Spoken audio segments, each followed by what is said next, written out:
बिस्मिल्लाहिर्रहमानिर्रहीम। आज की इस वीडियो में हम बात करेंगे 10th क्लास का मैथ का जो मोस्ट इंपॉर्टेंट क्वेश्चन होता है, क्वेश्चन नंबर 9, जो कि थ्योरम वाला और कंपलसरी सवाल होता है। बहुत से बच्चों के बार बार कमेंट्स और मैसेज आ रहे थे कि सर हमें कोई ऐसे 2 से 3 थ्योरम बता दें जिनको हम अच्छी तरह से तैयार करके अपने जो ये 8 नंबर है थ्योरम वाले ये कन्फर्म कर लें।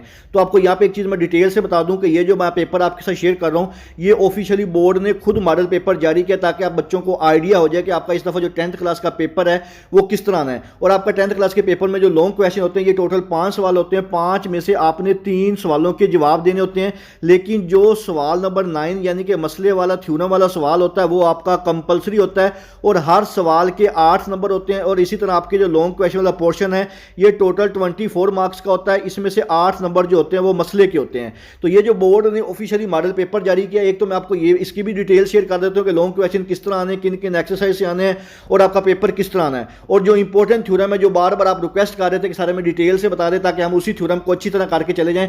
तो थ्योरम के बारे में बताने से पहले मैं आपको यहाँ पे एक चीज़ क्लियर कर दूं, क्योंकि मैं खुद भी माशाल्लाह बोर्ड के पेपर चेक करता हूँ तो वहाँ पे हमें इंस्ट्रक्शन की जाती है कि जो आपका कंपलसरी यानी कि थ्योरम वाला सवाल होता है इसमें जो आपकी फिगर यानी कि डायग्राम होती है वो बहुत इंपॉर्टेंट होती है।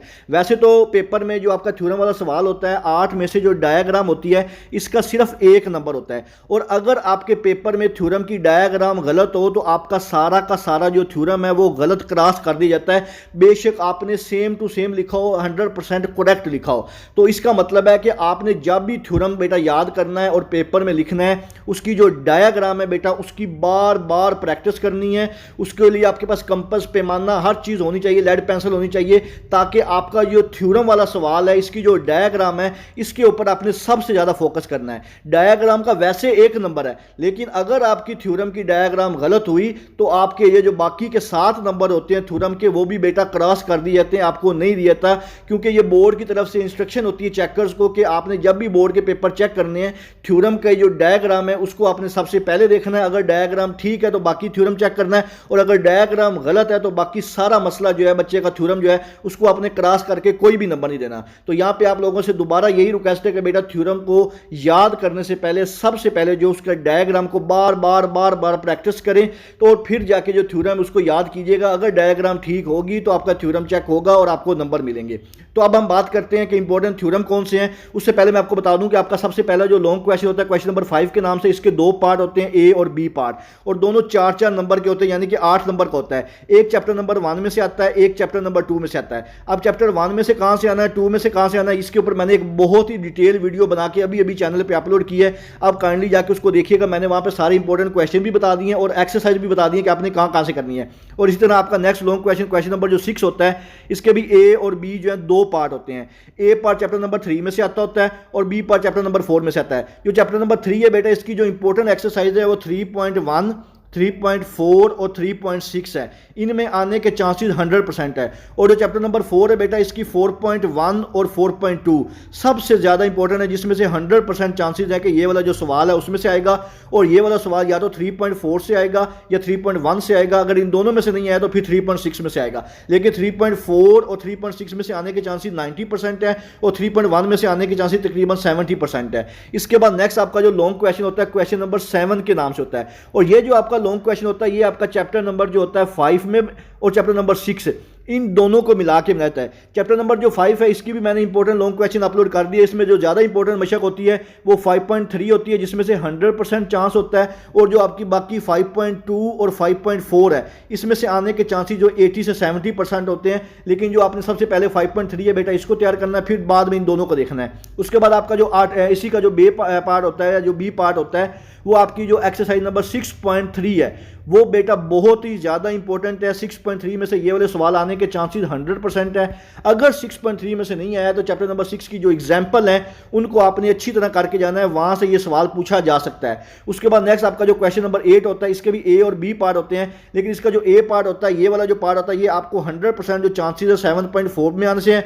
लेकिन जो 7.3 के सवाल होते हैं उसमें तकरीबन जो है 60% चांसेस हैं कि 7.3 से आए। लेकिन 100% चांसेस ये है कि जो 7.4 है इसमें से पूछा जाएगा। और इसका जो बी पार्ट होता है ये आपका जो चैप्टर नंबर 13 है यहाँ से पूछा जाता है। अब हम बात करते हैं आपका जो मोस्ट इंपॉर्टेंट पार्ट होता है जिसके बारे में आप बार बार डिमांड कर रहे थे कि सर हमें इंपॉर्टेंट थ्योरम बताएं, इंपॉर्टेंट थ्योरम बताएं। तो बच्चों आपके पेपर में जो इंपॉर्टेंट थ्योरम पेपर में पूछे जाते हैं ये 2 थ्योरम होते हैं, एक चैप्टर नंबर 9 में से आता है, एक चैप्टर नंबर 12 में से आता है। तो मैंने जैसे आपको ऊपर डिटेल में बताया कि आपने जब भी बेटा थ्योरम को याद करना है इसकी डायग्राम की बार बार प्रैक्टिस करनी है। अगर आपके पेपर में डायग्राम गलत हुई तो आपका सारा का सारा जो थ्योरम है वो क्रॉस किया जाएगा। बाकी बेशक आपने सारा ठीक लिखा हो लेकिन वैसे डायग्राम का 1 नंबर होता है, और अगर डायग्राम गलत बनाई हो तो बाकी के 7 नंबर भी आपको नहीं मिलेंगे। तो आपने जब भी बेटा थ्योरम को याद करना है इसकी डायग्राम की सबसे पहले प्रैक्टिस करनी है ताकि आपको डायग्राम अच्छी तरह आती हो, फिर आपने थ्योरम याद करना है ताकि आपके ये जो 8 नंबर है थ्योरम के ये आपके कन्फर्म हो सके।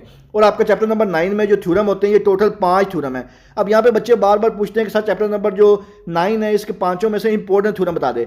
बेटा इंपॉर्टेंट थ्योरम बताने का मुझे कोई मसला नहीं, मैं आपसे शेयर भी कर देता हूँ, लेकिन उससे पहले मैं आपसे एक बात डिस्कस करता हूँ। ये काइंडली ध्यान से सुनिएगा कि आपके जो पंजाब के जो बोर्ड हैं वो बेटा टोटल 9 बोर्ड हैं और 9 बोर्ड के 2 पेपर होते हैं, एक फर्स्ट ग्रुप का होता है, एक सेकंड ग्रुप का होता है। और इसी तरह अगर हम मैथ के पेपरों की बात करें तो टोटल 18 पेपर होते हैं जो सिर्फ और सिर्फ मैथ के पेपर होते हैं। और इन्हीं 18 पेपर में डिफरेंट बोर्ड के बच्चे मेरी वीडियो देख रहे होते हैं। मैं किसी स्पेसिफिक बोर्ड को टारगेट करके आपको नहीं कह सकता कि ये थ्योरम छोड़ दो, ये स्किप कर दो, लेकिन एज ए मैथमेटिक्स टीचर मेरा पर्सनल एक्सपीरियंस है, मैं कभी भी बच्चों को रिकमेंड नहीं करता कि आप ये थ्योरम छोड़ दो, ये करके जाओ, क्योंकि थ्योरम वाला सवाल भी कंपलसरी होता है, 8 नंबर का सवाल होता है, इसको कभी भी रिस्क पे छोड़ना नहीं चाहिए। मैं तो आपसे रिक्वेस्ट यही करूंगा कि चैप्टर नंबर 9 के बेटा जो 5 थ्योरम है इन्हीं 5 को अच्छी तरह करके जाएं। इंशाअल्लाह ताला इन्हीं 5 में से एक तो लाजमी आना है। और ये जो 8 नंबर है बेटा इसको रिस्क पे कभी भी ना छोड़िएगा। लेकिन फिर भी मैं आपको बता देता हूं कि जो आपका चैप्टर नंबर 5 है इसमें जो बार बार रिपीट होते हैं ना, मोस्ट रिपीटेड जिनके आने के चांसेस बहुत ज़्यादा हैं, वो थ्योरम नंबर 5 है, थ्योरम नंबर 2 है और थ्योरम नंबर 4 है। ये जो 3 थ्योरम है इनके आने के चांसेस जो है वो सबसे ज़्यादा है। लेकिन मैं आपको रिक्वेस्ट यही करूंगा कि 5 थ्योरम को करके जाइएगा, कोई पता नहीं कौन सा भी आ सकता है। इसी तरह आपका जो चैप्टर नंबर 12 होता है इसके भी जो थ्योरम है इसमें भी कोई गैस नहीं होता, लेकिन रिक्वेस्ट यही है कि थ्योरम सारे ही कीजिएगा। एवं आपके जो 8 नंबर है आप मिसाल के तौर पे आप पहले 4 थ्योरम भी करके चले जाते हो, 5वां आप उसको छोड़ देते हो, ठीक है। अगर अल्लाह ना करे पेपर में वो 5वां थ्योरम ही आ जाए तो आपके बाकी ये 4 याद करने का क्या फ़ायदा। अगर आप वही 20 से 25 मिनट उस पर भी लगा लें तो आपके जो 5 थ्योरम है कम से कम ये जो 8 नंबर है बेटा ये तो आपके कन्फर्म हो जाए ना। तो इसलिए चैप्टर नंबर जो 12 के ज़्यादा इंपॉर्टेंट थ्योरम है जो बार बार पेपर में आ चुके हैं वो पहला, दूसरा और चौथा थ्योरम है। लेकिन मैं रिक्वेस्ट यही करूंगा बेटा थ्योरम के गेस्ट पेपर पे ना जाइएगा। ये मैं वैसे आपको बताया हूं जो बार बार पेपरों में, पास पेपर में बार बार ज्यादा रिपीट होते हैं। तो आपसे मेरी काइंडली रिक्वेस्ट यही है कि बेटा थ्योरम की फिगर पे फोकस करें, इसको लिख लिख के याद करें। यकीन करें अगर आप थ्योरम को 2 दफा ऊपर से देख के लिख लेना तो आपको 15 से 20 मिनट में जो थ्योरम है वो याद हो जाता है। लेकिन रिक्वेस्ट यही है कि जो थ्योरम की बेटा डायग्राम है ना इसको बार बार बना के जाइएगा, क्योंकि डायग्राम बहुत इंपॉर्टेंट है, बहुत ज्यादा इंपॉर्टेंट है। एज ए बोर्ड चेकर बेटा जब वो पेपर चेक करते हैं तो उनको इंस्ट्रक्शन होती है, वहां पे लिखा होता है कि आपकी अगर डायग्राम गलत है तो थ्योरम के नंबर आपको 0 दिया जाएगा, ठीक है। और अगर डायग्राम ठीक है तो 1 नंबर होता है और बाकी थ्योरम के जो 7 नंबर है वो बाद में देखे जाते हैं। तो बेटा रिक्वेस्ट यही है डायग्राम को बनाइएगा और थ्योरम में कभी भी चॉइस पे कोई भी ना छोड़िएगा, ताकि आपके ये जो 8 नंबर है, सवाल नंबर 9 जो कंपलसरी और लाजमी सवाल होता है जो आपने लाजमी करना होता है, ताकि आपके ये जो 8 नंबर है बेटा ये कंफर्म हो सके। इसके अलावा अगर आपके ज़हन में कोई भी सवाल हो मुझसे कमेंट सेक्शन में पूछ सकते हैं। आपकी जो मोस्ट इंपॉर्टेंट डेफिनेशन जो है, स्कीम है, इंपॉर्टेंट लॉन्ग क्वेश्चन वो चैनल मेरे पे अपलोड हो चुके हैं, उसका लिंक जो है कमेंट सेक्शन में भी मिल जाएगा और वीडियो की डिस्क्रिप्शन में मिल जाएगा। दुआओं में याद रखिएगा। जज़ाकल्लाह, अल्लाह हाफिज़।